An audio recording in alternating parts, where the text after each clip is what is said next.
Hello everyone, and welcome to episode 1 of the Food Truck Diaries. I'm starting this channel to kind of chronicle my adventures in food truck ownership. I'm hoping to teach everybody, and including myself, a little something along the way. I don't have a vast bucket of knowledge to dip out of. In fact, this is just week 3 of my being open with this truck. I had a hot dog cart that I ran 24/7 for a year prior, and we sold it off to build the truck. We just finished renovations about a couple weeks ago, and like I said, we've been doing it ever since. And I thought, I had so much trouble finding resources on running a food truck, so I thought maybe I'd start my own channel, and I would just sort of take you through various things day to day that we do. I'm hoping to have, maybe 3 or 4 years down the road, I'll be doing episodes 300 from, one of my fleet of food trucks. Who knows? So that's the goal. And in case you're wondering if I'm all paranoid looking around, I'm not. We're open, and I'm by myself. So I want to make sure that nobody's standing in the service window while I'm talking to you guys. But anyway, I guess this episode I'll just kind of take you through the truck and explain you a little bit about our business. We operate in North Idaho year-round.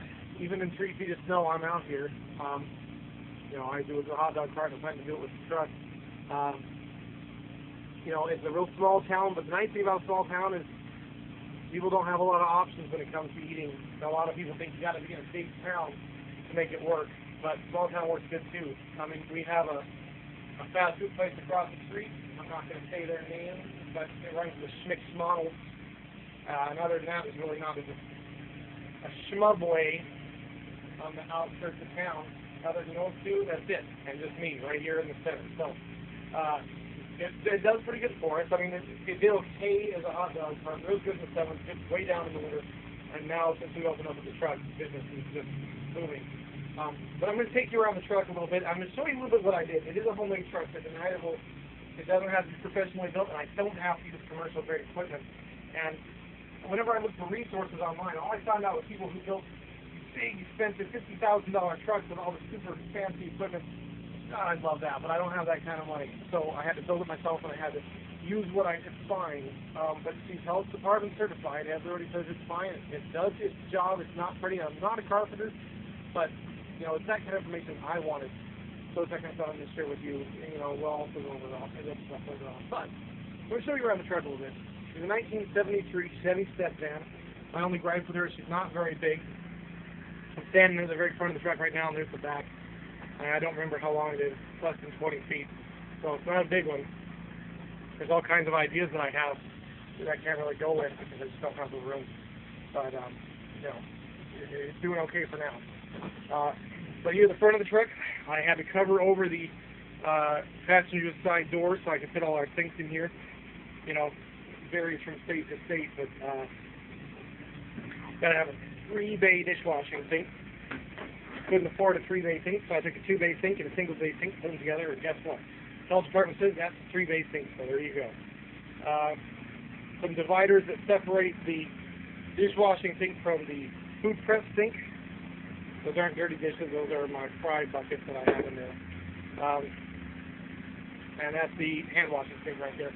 It's all powered by an RV water pump on off. And my water tanks are just a couple of Rubbermaid containers. They're cheap, but they work, and they work very well. I've got a 10-gallon for fresh, which honestly is a little smaller than I should have gone with. I might upgrade that. And an 18 for the wastewater. And all the plumbing just drops right in there. And then you open up the passenger door, and that's a little thing you screw a hose on so you can drain it on out. Service window, cash register, refrigerator. Got a couple of camp stoves put up there that acts as my stove. I don't have anything that goes in an oven. We only do hot dogs, of course. Hot dogs is something that carry over from the hot dog cart. We have a whole bunch of varieties, German sausages, things like that. The new things we added was tacos. That was definitely a good thing to add because we sell a lot of those. We do French fries, chili cheese fries, elephant ears, things like that. I might add some more stuff later. I just didn't want to, put too much on my plate at one time. But anyway, I have a griddle on top of the on top of the burner. I do my German sausages on the griddle. Hot dogs I do in the deep fryer. If you've never had a deep fried hot dog, I recommend it. They're amazing. They're really good. But the German sausages, they I don't know, they're the same brand, but they come out differently. The outsides get too hard and insides don't cook, and it's just a mess. So I grill the dogs. I used to boil them. I don't like boiled hot dogs, but that's down there's an on-demand hot water heater. All my storage is just Rubbermaid tubs. Simple, cheap, but effective. 3 crock pot, beef taco filling, chicken taco filling. I do shredded beef and chicken, which I make every day. And chili. I have a French fry cutter. This is something I highly recommend. People love seeing me grab the potatoes and go from a potato to French fries that they're eating all right in front of them. People love it. I highly recommend it. The problem I'm having though is it tends to bog my fryers down. Put too much French fries in there. It takes forever to get the temperature back up. This is my antique ice cream cold plate freezer that I've got in here. I was originally going to turn the truck into an ice cream truck before I decided to do a food truck, but the cold plate freezer is awesome.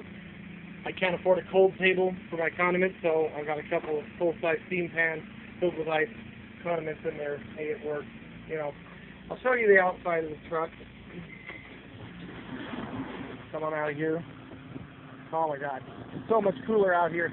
But this is the back side of her. I painted it myself. It's just rattle can paint. It's not the best, but it shows you that at least rattle can be effective. This is our little lot. We rent this out. Works real good for. We used to be over there on the corner of that hardware store when I was a hot dog cart. That worked good too, but I don't fit over there anymore. This is the outside of the truck. Custom printed banner. Augie's is our name. And use a custom made sign. And everything's powered by the super noisy generator back here. I'm going to get away from there, that's too noisy. 6,500 watt Generac does the job, but it's noisy as all heck. I built a little insulated box for it, but it was making it overheat, so I put it back there at least to block the noise from getting those houses down that way. But anyway, there she is. You know, I'm going to take you through. You know, we're just entering summertime. This is April 1st. You know, we're just entering, you know, food vendor time of the year. I've got events popping up all over the place pretty soon to take you to events. I'm going to tell you what works, what doesn't work, things I experience, all this kind of stuff. So, you know, I really hope you stick with me. You know, subscribe, and hopefully you'll learn something. It's a great business to get into, and you know, I hope I can teach everybody something. So, thanks. Bye.